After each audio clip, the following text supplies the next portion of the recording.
Merci d'être au rendez-vous de cet entretien exclusif avec le porte-parole du gouvernement béninois, Wilfrid Léandre Oumbédi, qui nous reçoit. Il fait la promesse de tout dire sans détour sur la présidentielle de 2026 au Bénin, les transformations structurelles opérées sous la présidence Talon, mais aussi la politique extérieure du Bénin. Monsieur le porte-parole du gouvernement, bonjour. Bonjour M. Bokor, je salue tous vos téléspectateurs et vos followers et je salue tout le Togo. Merci de nous recevoir chez vous. C'est un plaisir. Nous démarrons cet entretien avec un sujet qui fâche peut-être. Oswald Omeki, Olivier Boko, encore des concurrents politiques envoyés au NUF. N'est-ce pas une nouvelle mauvaise publicité pour la politique béninoise? Pour nous, ce n'est pas un sujet qui fâche. Et contrairement à la lecture que vous en avez, M. Omeki, M. Boko, qui sont pour nous des frères et un aîné, étaient, jusqu'à la date où le complot a été éventré, étaient les amis du président de la République. Et mieux, M. Boko, c'est plus qu'un ami, il appelle son frère. Donc il n'y a pas de concurrence. Il n'y a pas de concurrence. Et il n'y a pas de concurrence à l'égard de Patrice Talon, dont le mandat finit dans 15 mois et qui, formellement, a acté son départ déjà. Par contre, il y a eu un dossier dont la justice a connu, laquelle justice a eu le temps de faire ses enquêtes, de tirer les conclusions, d'organiser un procès régulier au cours duquel les intéressés ont eu la possibilité de s'exprimer, de se défendre, même si à un moment donné, dans leur stratégie, ils n'ont pas voulu aller au fond du débat, mais la justice avait des éléments qui ont conduit à la condamnation de ces personnes. Et vous dites, encore des concurrents politiques au NUF? Non, il n'y a pas de concurrent politique qui soit allé au NUF parce qu'il n'aurait rien fait.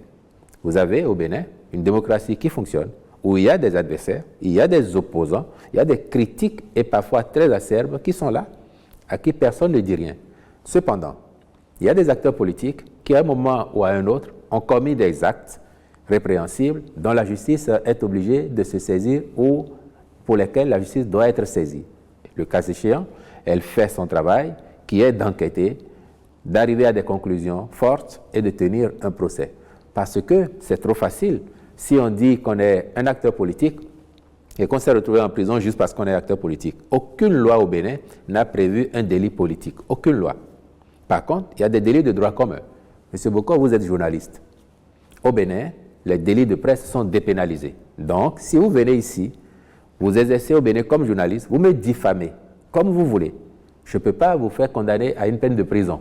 Tout au plus, des amendes et des dommages d'intérêt. Donc, vous ne pouvez pas aller en prison. Mais si, en tant que journaliste, vous volez la moto ou la voiture de quelqu'un dans la ville, même si vous avez une carte de presse, même si c'est affiché sur votre poitrine ou votre front que vous êtes journaliste, vous avez commis un délit de droit commun pour lequel vous serez jugé et vous irez en prison. Ceux qui ne savent pas vont dire « Oh, on a mis un journaliste en prison ». On n'a pas mis un journaliste en prison. On a mis un voleur de voiture ou de moto en prison. Donc, lorsque les acteurs politiques, forts de leur casquette, en arrivent à commettre des actes qui relèvent du droit commun, ils doivent répondre comme tout citoyen. Et c'est ce qu'il s'est passé au Bénin pour toutes les personnes auxquelles vous pensez. Aucun citoyen béninois, parce qu'il serait politique, parce qu'il serait un adversaire, ne s'est retrouvé en prison. La preuve, il y en a 10 000 autres qui sont là, à qui personne ne dit rien, qui pourtant font leur travail de politiciens, critiquent à l'envi et parfois même dans l'outrance. Et pourtant, personne ne les a envoyés en prison. Mais pour insister un peu sur les cas Oswald Omeki et Olivier Boko, Boko qui n'est pas mon frère malgré son nom, ce sont des amis, des frères d'hier. S'ils ont décidé de prendre les armes, de retourner les armes contre vous, c'est qu'ils ont de bonnes raisons peut-être. Moi, je n'ai pas de commentaire à faire sur les intentions, sur ce qui a été fait. La justice a fait un travail. La justice est arrivée à ses conclusions. Sa religion, c'est que les faits qui leur sont reprochés étaient constitués et ces faits sont sanctionnés par le code pénal à l'aune duquel ils ont été condamnés. Mais si on égrène les adversaires politiques qui ont maille à partir avec la justice béninoise aujourd'hui, ils sont nombreux. Est-ce que c'est une coïncidence? On ne va pas dire que c'est une coïncidence. Le Bénin est en train de changer et nous disons qu'en démocratie, liberté va avec responsabilité. Vous êtes libre au Bénin de dire ce que vous voulez, d'écrire ce que vous voulez, de faire ce que vous voulez, mais vous devez être prêt aussi à en répondre, assumer. C'est de ça qu'il s'agit. Et le président Talon a toujours dit depuis le début, chacun est libre de faire, de dire ce qu'il veut, quitte à répondre de ses responsabilités aux besoins.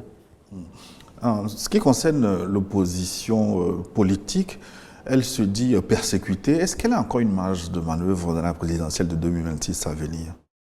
Bon, et partout au monde, et les opposants ont souvent eu cette attitude de jouer les victimes.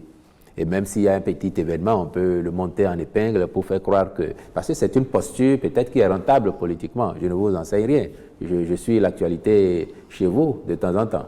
Maintenant, est-ce que cette opposition elle a une marge pour la présidentielle de 2026, dites-vous? Vous voyez, au Bénin, le code électoral, la charte des partis sont des textes qui structurent la vie des partis chez nous et l'animation de la vie politique.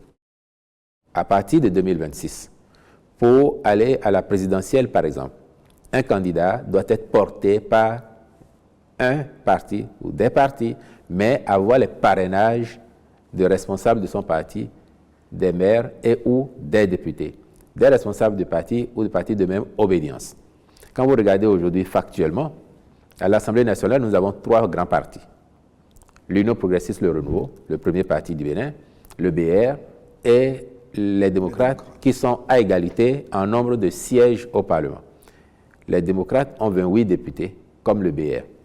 Les 28 députés qu'ils ont suffisent pour leur donner les parrains qui, eux, représentent 20% du corpus des parrains, maires et députés confondus, provenant d'au moins 15 circonscriptions électorales. Ils ont ça, les démocrates. Donc, à l'heure où je vous parle, ils ont ce qu'il leur faut pour désigner leur duo de candidats à la présidentielle de 2026. Et nous avons fait quelque chose de formidable. En votant le code électoral, nous avons sécurisé les élus des partis. Donc les démocrates, ils sont rassurés de ce que leurs 28 députés doivent leur rester jusqu'à la fin de la législature. Il ne peut pas se passer demain qu'un député LD démissionne de son parti et vienne se faire encarter auprès des partis de la mouvance.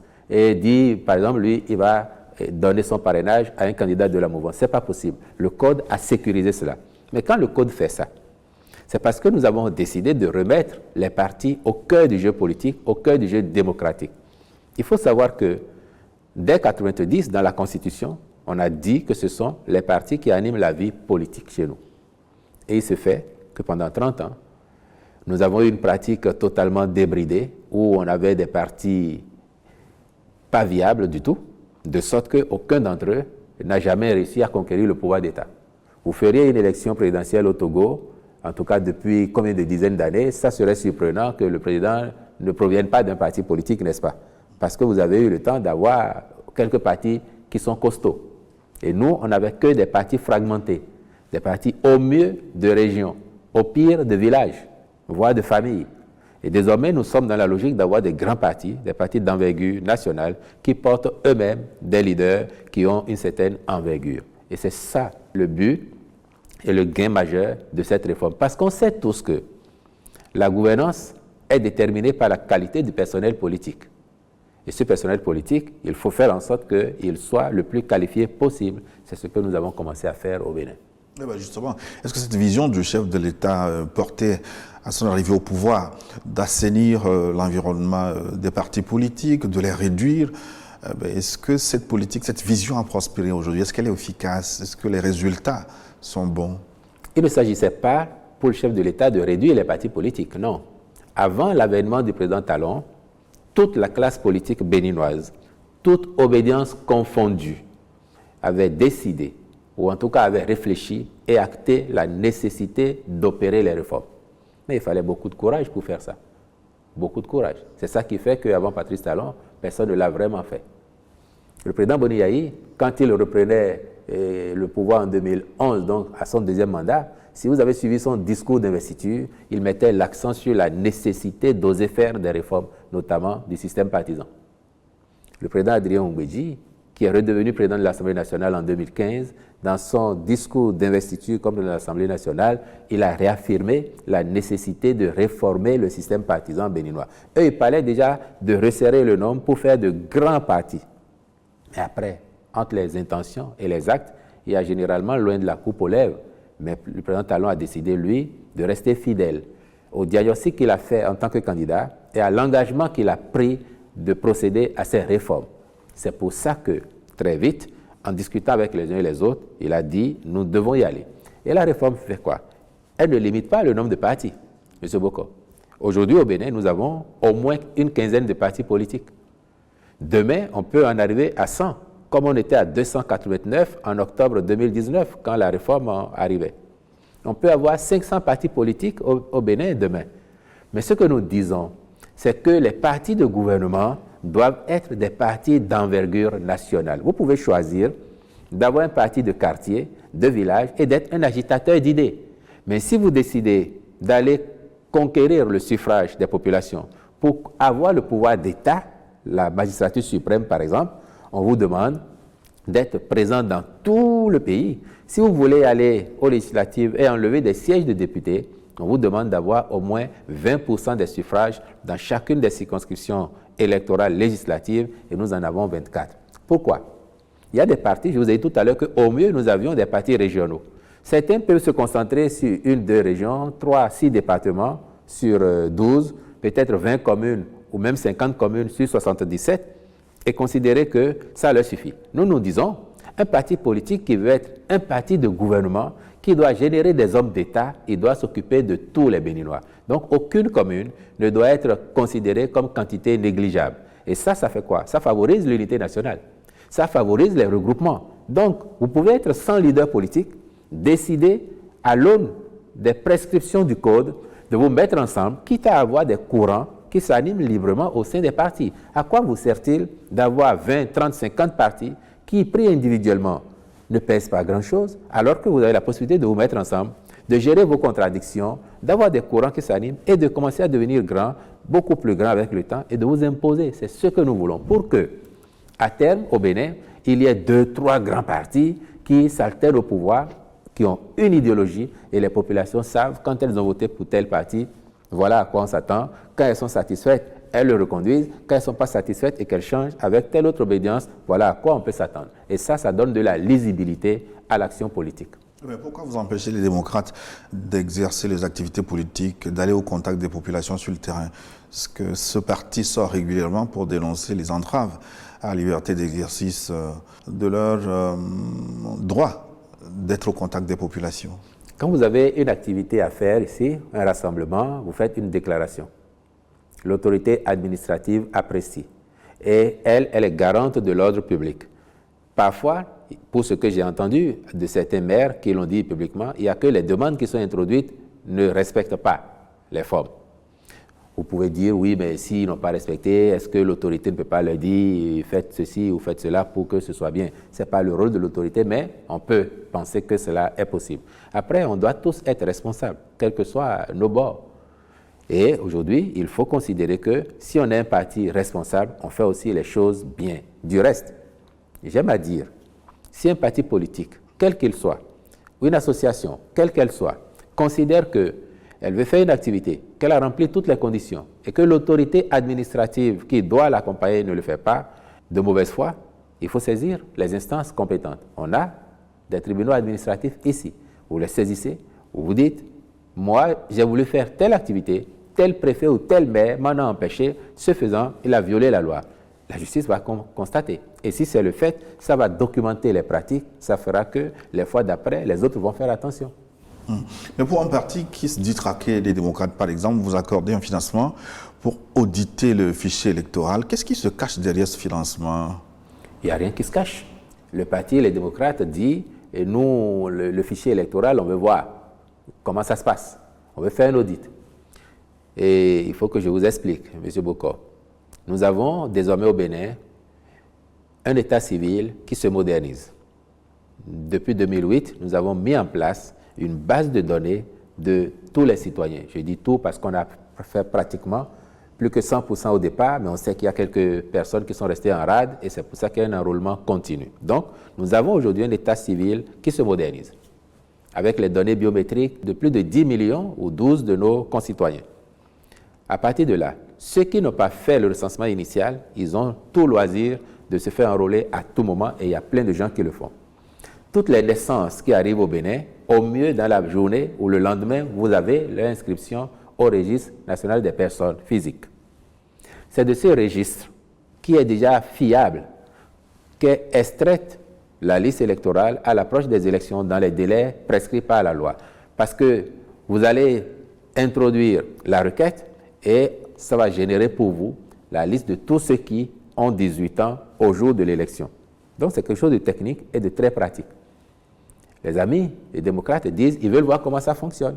Et le président de la République a dit, moi, il n'y a aucun souci. Comme ça, vous verrez comment on a travaillé pour mettre en place cette base de données. Et s'il y a des points à optimiser, vous formulez vos recommandations, nous allons tenir compte. Donc, effectivement, le gouvernement a débloqué le budget que le parti a réclamé à travers le comité de pilotage qu'il a mis en place. Mais une telle faveur est rare pour les oppositions en Afrique. C'est pas une faveur.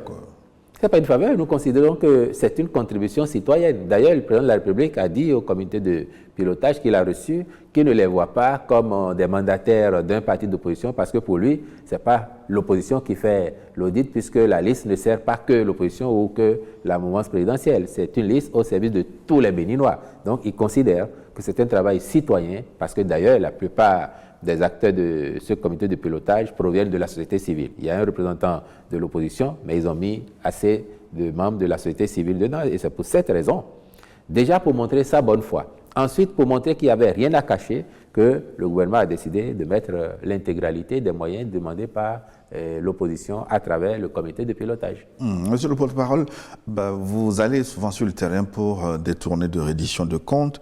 Que disent les Béninois? Sont-ils satisfaits des réformes que vous avez opérées, des réformes qui ont porté des fruits avec des performances économiques reconnues sur le continent, sur le plan des infrastructures, en matière de santé et d'emploi?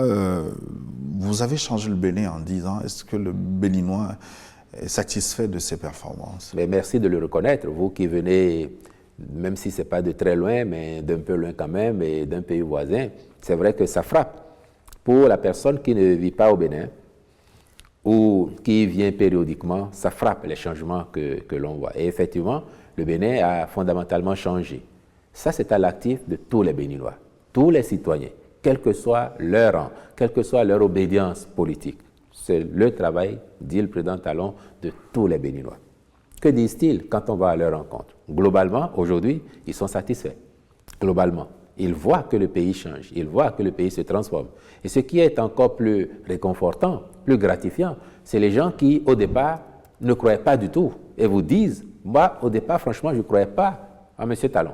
Je n'ai même pas voté pour lui, je ne l'ai pas soutenu. Mais aujourd'hui, je vous le dis, il y en a tellement qui souhaiteraient même qu'il puisse continuer l'aventure au-delà de 2026, ce qui, pour nous, n'est pas à l'ordre du jour. Donc, les Béninois, ils sont satisfaits, et parce qu'ils sont satisfaits, le gouvernement, il est aussi un peu victime des succès qu'il a engrangés. Tout le monde veut désormais avoir dans sa commune, voire dans son village, telle infrastructure. On fait des marchés modernes. Vous allez dans des communes où les circonstances ne permettent pas encore de le faire, tout le monde vous dit, à quand notre marché moderne? On fait des routes, aujourd'hui, de plus en plus durables. Et le président Talon a lancé un chantier, c'est celui de connecter toutes les communes par au moins une voie bitumée. Et nous y sommes pratiquement à 1 ou 2 communes près, on a réussi ça. Des routes réalisées, certaines en cours, d'autres déjà engagées pour lesquelles on a signé. Toutes les populations vous disent, on veut des routes, mais on veut des routes de cette qualité parce qu'on voit que c'est durable. On peut ajouter les stades de... Et au-delà des routes, ils veulent des stades parce qu'on aura quand même fait 22 stades omnisports en un mandat de 5 ans et toutes les autres communes vous disent à quand notre stade. Ou encore, on a eu un programme emblématique, asphaltage. Au-delà des routes, on essaye maintenant de construire nos villes, de faire l'urbanisme avec des voies bitumées ou pavées et avec des collecteurs pour que les eaux s'écoulent. Dans la première phase de ce programme, on a impacté 9 villes et toutes les autres communes du Bénin veulent aussi leur programme asphaltage. Donc, vous allez n'importe où, on vous demande quand est-ce que chez nous, quelques rues vont être asphaltées. Et donc, aujourd'hui, on sent un état d'esprit où les Béninois sont plus optimistes et considèrent que les temps changent positivement et qu'il n'y a pas de raison que le progrès, le développement ne viennent partout sur le territoire béninois à quelques échéances bientôt. Pour les infrastructures, c'est très visible. Les agrégats économiques vous donnent raison. Mais quand on interroge le panier de la ménagère, il est encore en souffrance. Où va l'argent? Le panier de la ménagère, comme vous dites, nous, on a conscience qu'on On fait tout ça pour améliorer le cadre de vie, améliorer les conditions des populations, mais on aimerait tellement aussi que dans les poches, il y ait encore plus d'argent. Mais le débat sur le panier de la ménagère, c'est un débat éternel. Il a existé hier, il existe aujourd'hui, il existera demain encore. On n'en finirait jamais. Et je vous mettrai au défi de me citer un seul pays où on ne parle pas de ça. Mais nous sommes en phase de construction. Regardez, M. Bokor, au-delà des réalisations que vous avez évoquées, je vous donne l'exemple sur le chantier du numérique, la digitalisation, la dématérialisation. Et là, nous avons également fait des prouesses incontestables. Aujourd'hui, au Bénin, vous avez à peu près 200 services publics disponibles en ligne. Si vous êtes béninois et que vous êtes né à Parakou ou à Natitengu ou à Tangueta, vous vivez à Cotonou, avant, pour avoir votre casier judiciaire, il vous faut vous déplacer. Ou vous avez un parent, vous envoyez de l'argent. Si vous vous déplacez, vous allez prendre un hôtel si vous n'avez pas de connaissances auprès de qui vous restez. Dans tous les cas, vous payez le transport. Aujourd'hui, où que vous soyez sur le territoire national, vous appliquez en ligne, vous faites votre demande de casier judiciaire et vous l'avez sans avoir à vous déplacer. Ça vient dans votre boîte, vous imprimez. Vous avez même le fichier. Comme au Togo d'ailleurs. Le citoyen qui fait ça, nous on l'a généralisé, hein, le citoyen qui fait ça, il n'a pas le sentiment que vous lui faites économiser de l'argent. Celui qui va payer sa facture pour l'eau, pour l'électricité, il n'envoie plus quelqu'un lui faire les courses en payant les frais des émigrants. Il ne prend pas sa voiture et donc il économise du carburant. Mais il n'a pas le sentiment forcément que vous lui permettez d'avoir de l'argent dans sa poche parce que vous ne lui avez pas donné cet argent. Pourtant, on a fait tellement de réalisations aujourd'hui pour faciliter la vie aux populations et tout cela, l'effet induit, c'est que grâce au numérique, il y a des dépenses dont on fait l'économie et cet argent reste dans les poches. Donc, on va continuer à faire ça pour amplifier encore l'impact du numérique sur la transformation de notre société et la facilitation de la vie aux populations.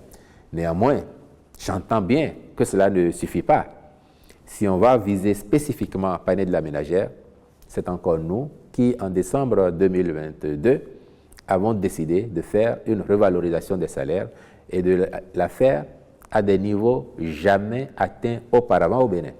Vous avez des corps de métier où les augmentations ont atteint jusqu'à 60%, 50%, chez d'autres 40, 35, 30%. Inédit au Bénin, ça n'avait jamais été fait avant.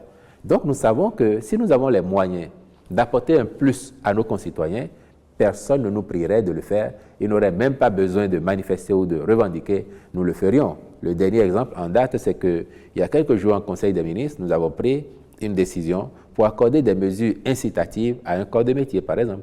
Certains professionnels de la santé, des médecins, qu'ils soient généralistes ou spécialistes, ou certains praticiens spécialistes du secteur de la santé, parce que nous voulons qu'ils restent à leur poste et qu'ils délivrent de meilleures prestations à nos populations. Quand on fait ça, quand on fait en sorte que l'école fonctionne bien, que l'hôpital fonctionne, parce que les enfants ne sont plus livrés à eux-mêmes dans les rues du fait de grèves intempestives, à l'hôpital, plus aucun agent ne dit à une femme enceinte qui arrive en travail, « Madame, on ne peut pas s'occuper de vous, tant pis pour votre vie, tant pis pour la vie de l'enfant que vous portez. » Quand on fait ça, on apporte un plus à nos populations. Et ça aussi, ça participe de l'amélioration des conditions. Mais on ne regarde pas souvent ces aspects parce qu'on se dit, c'est déjà un acquis de toutes les façons. Ce qu'il nous faut maintenant, c'est la magie pour que les billets, les pièces qu'on a dans nos poches se multiplient sans cesse. On va y arriver avec l'ampleur du travail que les Béninois font. Génération après génération, arrivera un moment où le bien-être sera quelque chose d'évident et de généralisé dans le pays. En matière d'emploi, vous avez quelques chiffres à votre actif. Vous avez généré des emplois, notamment avec la construction du centre industriel de Glodjibé. Mais là, la question qu'on se pose, est-ce que les salaires sont décents? Parce que les jeunes qu'on voit déferler le matin, ressortir le soir de ce centre industriel, est-ce qu'ils sont satisfaits des revenus qui leur sont proposés? Je suis heureux de vous entendre dire ce constat-là et de dire qu'à Glodjibé, ça déferle, c'est le mot. Parce qu'il faut vous positionner là-bas un matin, à l'arrivée, ou un soir à la sortie, pour voir effectivement le déferlement. Les conditions de travail sont prévues par le Code du travail. Et donc, les employeurs qui sont là ne font rien en dehors du Code du travail. Et aujourd'hui, à Glodjibé, près de 20 000 jeunes béninois qui y travaillent. On peut souhaiter, même vous et moi, on peut souhaiter avoir mieux. Et donc, j'entends bien que nos concitoyens qui ont un emploi à Glodjibé souhaitent avoir mieux. Et nous, notre devoir, c'est de faire en sorte qu'il y ait de plus en plus d'usines, d'entreprises qui s'installent pour recruter des jeunes et qui fassent qu'ils échappent à la précarité. Et à partir du moment où ils font bien leur travail, qu'ils gagnent mieux, c'est également notre souhait. Pour Cotonou, maintenant, qui a réussi à sortir la tête de l'eau, classée même la ville la plus propre de la sous-région, comment en êtes-vous arrivé là? Mais ça a été beaucoup de travail lié à l'ambition exprimée par le président de la République et aussi la détermination des Béninois. Parce que n'oubliez pas, nous, on n'a jamais prétendu que tout ce que nous faisons, c'est l'œuvre du gouvernement et du président de la République seulement. Le Bénin, avant 2016, vous êtes arrivé à Cotonou, je suis sûr que vous avez dû écarquiller les yeux pour voir si vous pouviez ramasser un sachet au sol, et vous n'en trouverez pas. Sur la bonne partie de la ville, avec les voies, vous n'en trouverez pas. Il faudra aller chercher loin, loin, loin, loin, loin. On a fait ça à force de détermination, à force de sérieux. On a mis en place la société de gestion des déchets solides qui s'occupe de 7 communes du Grand Oukoué et de la commune, 5 communes du Grand Oukoué et la commune de Parakou aujourd'hui, en attendant de généraliser son activité en s'étendant au fur et à mesure. C'est ça qui fait que la ville est maintenue propre. Le programme asphaltage que nous avons initié amène aussi la transformation qui est en cours dans la ville. Et c'est pour ça que vous verrez qu'il y a de plus en plus d'axes qui sont ou bitumés, ou pavés, éclairés, de sorte que même la nuit, les affaires continuent ici à Cotonou. Et ça, c'est quelque chose qui a été remarquable. Et nous sommes heureux que de l'extérieur, ça se voit aussi au point, effectivement, de faire de Cotonou la première ville la plus propre de notre sous-région et la 6e sur le continent. C'est une prestation remarquable et nous, notre ambition, c'est de maintenir et améliorer les niveaux de satisfaction, les niveaux de performance que nous réalisons actuellement. Et peut-être que, parlant de Cotonou, on peut ajouter l'emblématique programme d'assainissement pluvial de la ville de Cotonou, qui nous fait débourser depuis quelques années jusqu'en 2026 à peu près 300 milliards de francs CFA pour sortir Cotonou des inondations. Il y a quelques années, dès que les premières pluies s'invitaient, Cotonou avait déjà les pieds sous l'eau. Bon, et on connaît, on nous dit que la ville est en dessous du niveau de la mer, donc les inondations, c'est imparable. Mais nous avons commencé à faire un travail, non seulement asphaltage, mais assainissement pluvial de la ville de Cotonou, avec la construction de collecteurs, avec l'aménagement des voies. Et nous avons observé que depuis là, il y a moins d'eau qui stagne. Et quand nous aurons fini ce programme d'assainissement pluvial de la ville de Cotonou, les populations seront délivrées des inondations. Mais que vous reste-t-il à faire en demandant qu'est-ce que vous n'avez pas réussi à apporter aux Béninois? Un État, un pays, il est éternel et c'est un chantier éternel. On aurait même réussi aujourd'hui à couvrir toutes les rues du Bénin de bitume ou de pavés, fleuries, éclairées. On aurait réussi à faire un hôpital dans chaque village, à faire en sorte que les enfants qui ont la cantine scolaire à l'école, et aujourd'hui ils sont 1,3 million, qui mangent du premier jour de la rentrée au dernier jour des classes, c'est-à-dire le jour des vacances. Avant 2016, c'était 20 jours dans l'année que les enfants pouvaient manger et ils étaient à peine 200 000. Aujourd'hui, plus d'1,3 million mangent du premier au dernier jour des classes. Qu'est-ce qu'on aurait fait tout ça qu'il y aurait toujours des besoins? Les gens qui ont un repas chaud, on pourrait penser à faire 2 repas pour eux, à agrémenter le repas d'un gros morceau de poisson ou de viande. Les gens vont dire qu'il nous faut davantage de médecins. On a fait de l'eau potable partout. Si on fait tout ça, on a l'électricité partout. Les poches sont remplies. Il y aura toujours des défis parce que l'évolution va aussi avec les défis qui s'invitent. Et quel que soit le niveau de développement auquel on parvient, les préoccupations des populations sont dimensionnées aussi en fonction du niveau de développement que l'on a atteint. Nous sommes pratiquement à 1 an de la fin du 2e et dernier mandat, en principe, du président Patrice Talon. Jusque-là, aucun indice sur le dauphin du président. Et ceux qui voient un syndrome du 3e mandat, est-ce qu'ils exagèrent? Vous dites en principe. Moi, je vous dispense du bémol que vous posez. Il n'y a pas de en principe au Bénin. C'est 2 mandats, pas plus. La Constitution qui a été révisée en 2019, à un moment où l'Assemblée nationale était composée de députés entièrement acquis à la cause du président Talon. 100% de députés. C'est ce que vous avez appelé l'Assemblée monocolore. Après le boycott des législatives de 2019 par l'opposition, les deux partis qui soutiennent le pouvoir se sont retrouvés à l'Assemblée. Ce sont ces partis, entièrement acquis à l'action du président Talon, qui ont conduit une révision sous la houlette du président Talon lui-même et dans laquelle, au lieu de lever le verrou de la limitation des mandats, on l'a plutôt corsé en disant qu'au Bénin, nul ne peut, de sa vie, effectuer plus de 2 mandats de président de la République. Mieux, on a ajouté que la révision qui est intervenue n'instaure ni une nouvelle République, ni une nouvelle Constitution, pour que le débat soit définitivement clos au Bénin. Donc, il n'y a pas de principe. C'est le 2e et le dernier mandat. À supposer même qu'il y ait une nouvelle Constitution ou une nouvelle République. Le fait de dire que nul ne peut de sa vie faire plus de 2 mandats au Bénin solde le débat. Donc, pour nous, il n'y a pas de en principe. Le président Talon effectue en ce moment son second mandat, ça veut dire le dernier, et dans 15 mois, vous aurez le bonheur de constater que le Bénin aura vécu une nouvelle alternance pacifique où un président élu passe ses 2 mandats et transfère le pouvoir à son successeur dans la paix et avec les vœux de réussite qui conviennent.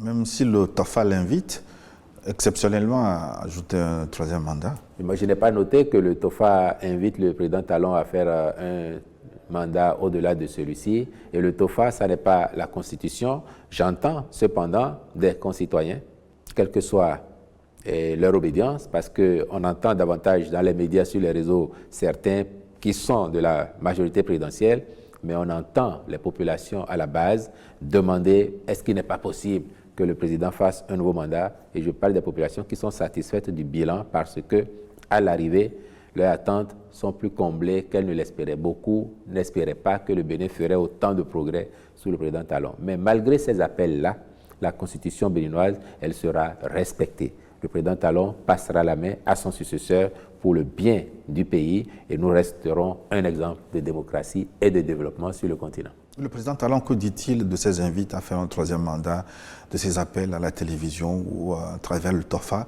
Vous qui avez la chance d'avoir de temps en temps d'être dans les secrets des dieux, que dit-il le président Talon? Il en rit?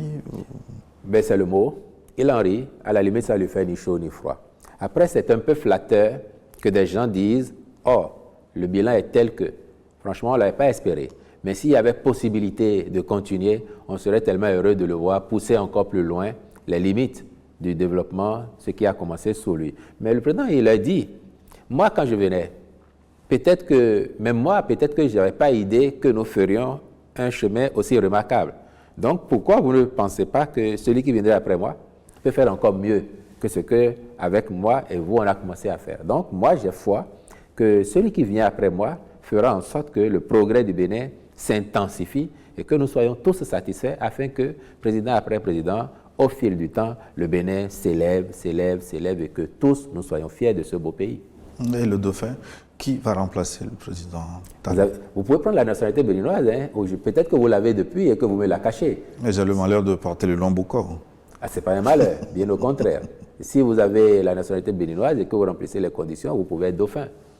Donc, les dauphins, c'est tous les Béninois. Aujourd'hui, c'est tous les Béninois qui remplissent les conditions pour être président de la République.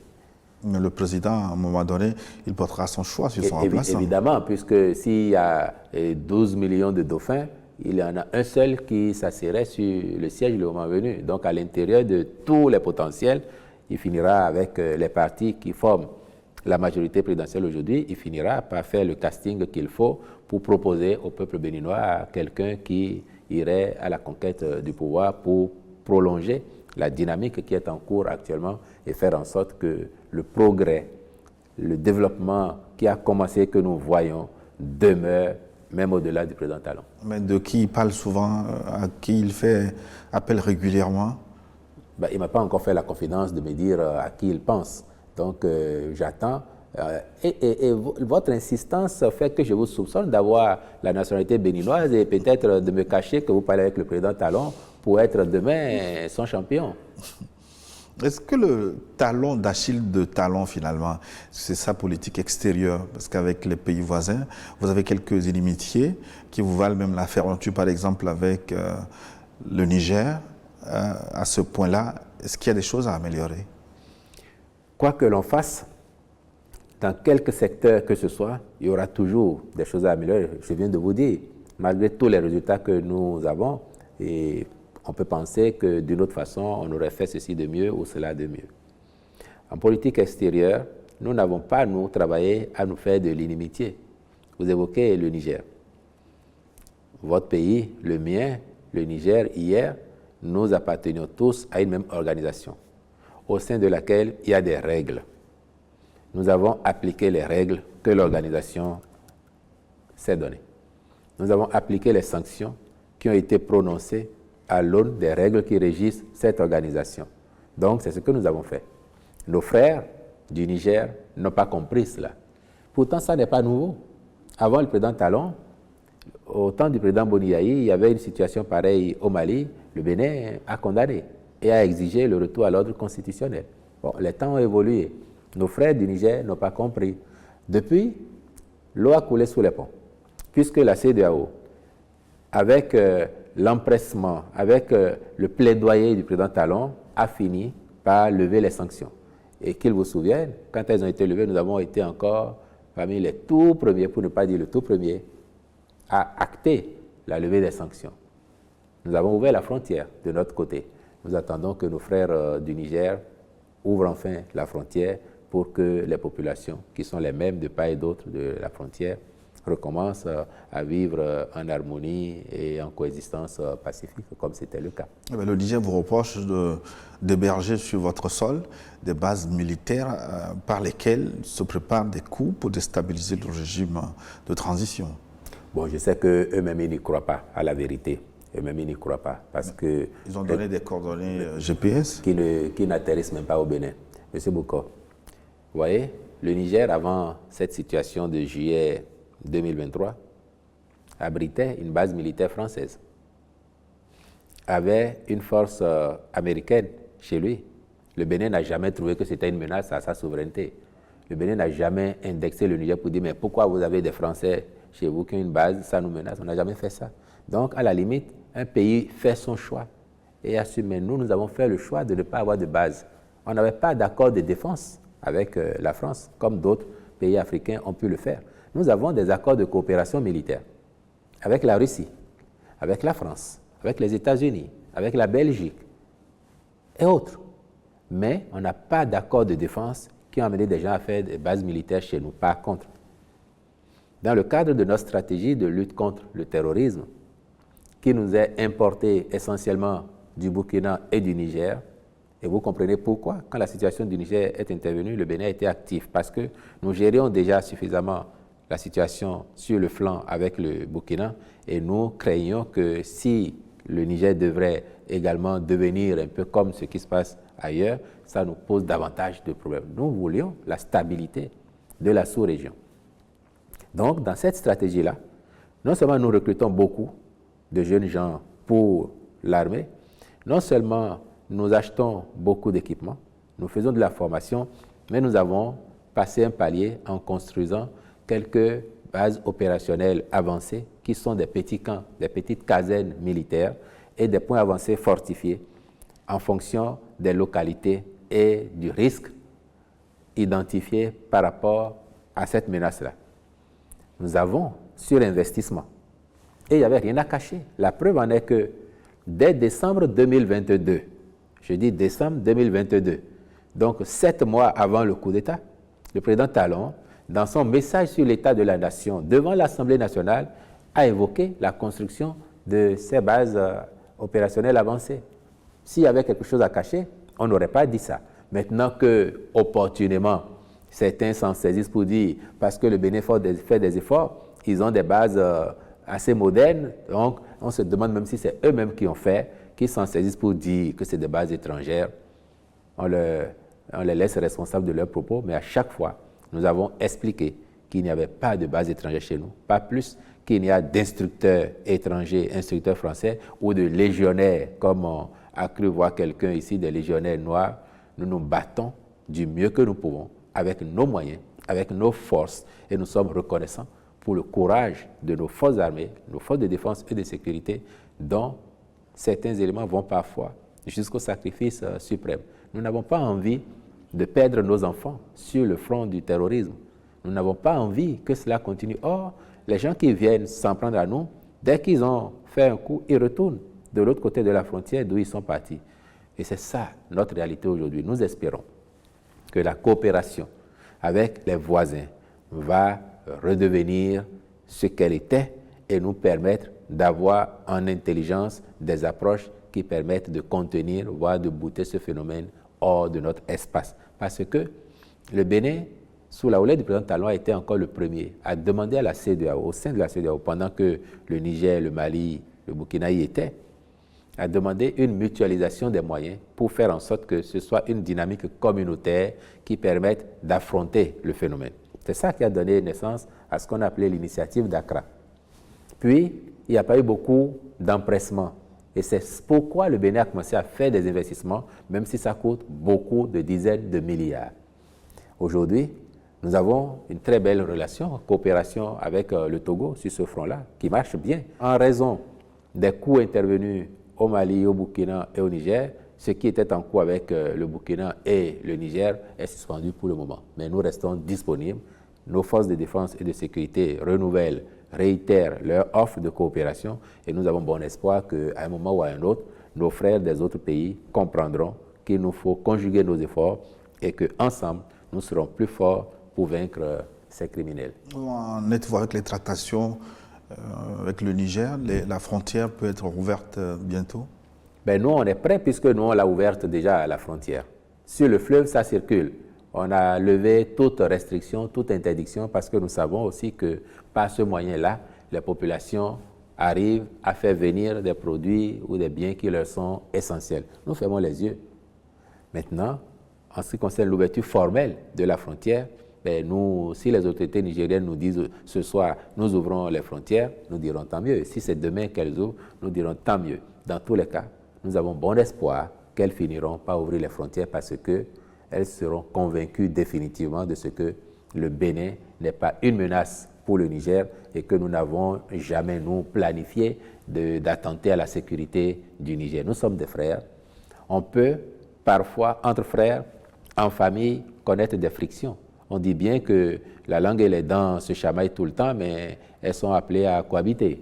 Entre frères, il arrive parfois que le temps monte et après, tout rentre dans l'ordre. Nous considérons que c'est une mauvaise passe et que les choses vont rentrer dans l'ordre quand les autorités nigériennes parviendront à la conviction définitive que les Béninois sont leurs frères, que le Bénin est un pays frère et ami et que le Bénin n'a aucun projet d'attenter à leur sécurité ou de pactiser avec qui que ce soit pour attenter à leur sécurité. C'est-à-dire que vous n'avez rien contre le projet de l'Alliance des États du Sahel.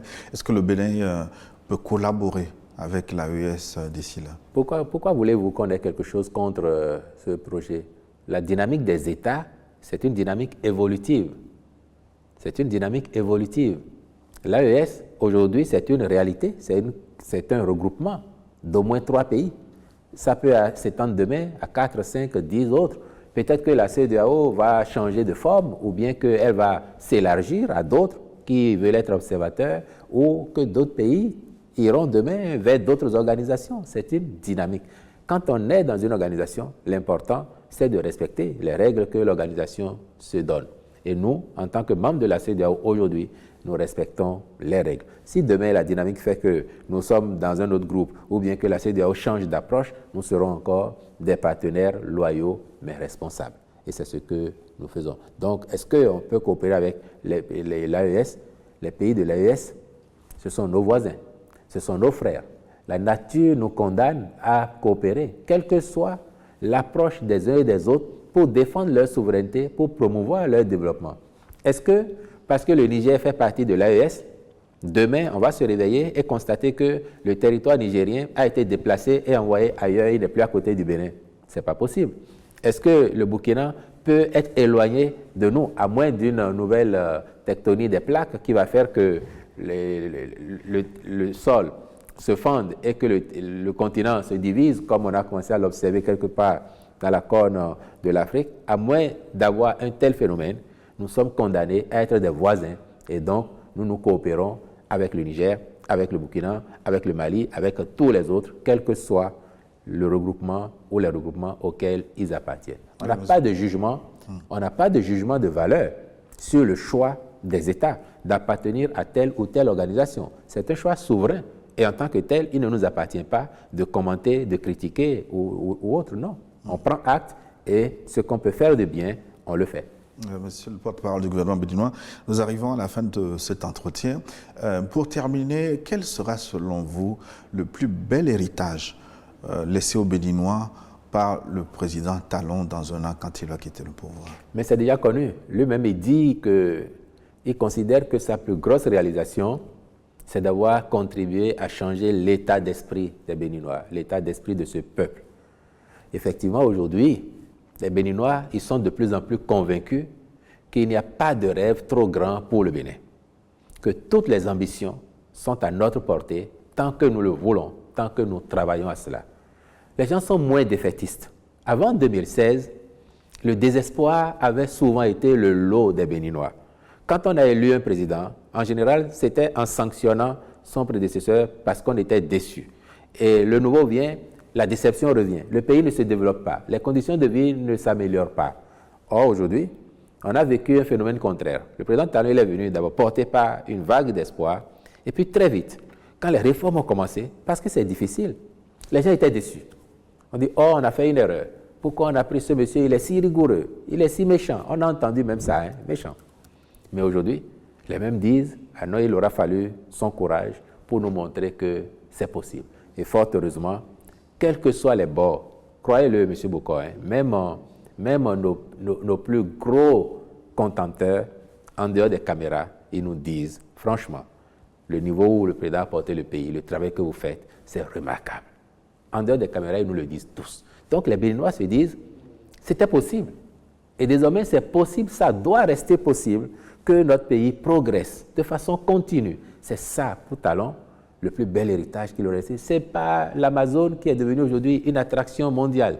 Ce n'est pas les belles routes. Ce n'est pas l'école qui fonctionne mieux. Ce n'est pas l'hôpital qui fonctionne mieux. Parce qu'il considère que cet état d'esprit détermine tout le reste. Si on le maintient, on va faire encore des prouesses de plus en plus grandes. Et à terme, le pays sera définitivement transformé pour que nos enfants, nos petits-enfants vivent dans un Bénin meilleur que nous n'avons pas forcément connu. Merci. Wilfried Léandre Moumbedji. C'est moi qui vous remercie. Nous arrivons à la fin de cet entretien. Merci de nous avoir suivis. Vous pouvez le retrouver sur notre chaîne YouTube. À très bientôt.